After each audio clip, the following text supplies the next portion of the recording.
नांदगाव खंडेश्वर तालुक्यातील मोखड गाव हे आमदार खासदार नेत्यांना गावात प्रवेश बंदी करणारे तालुक्यातील पहिले गाव ठरले आहे।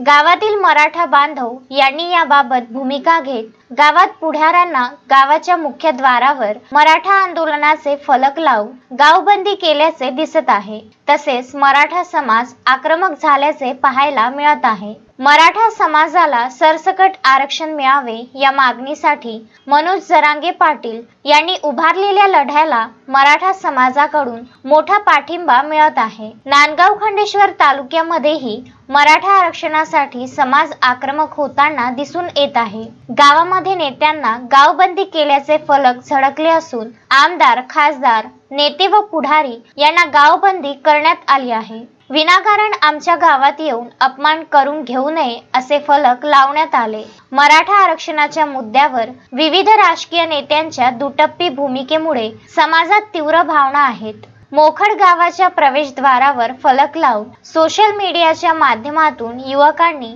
नेत्यांना गावबंदी केल्याने व आक्रमक भूमिका घेतल्याने आरक्षणाचे आंदोलन पुन्हा एकदा चर्चेत आले आहे।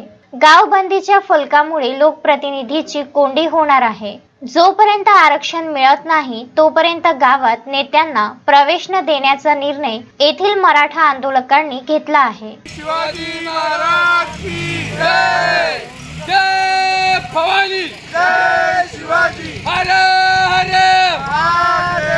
आरक्षण आमच्या हक्काचं नाही कुणाच्या बापाचं, छत्रपती शिवाजी महाराज की जय।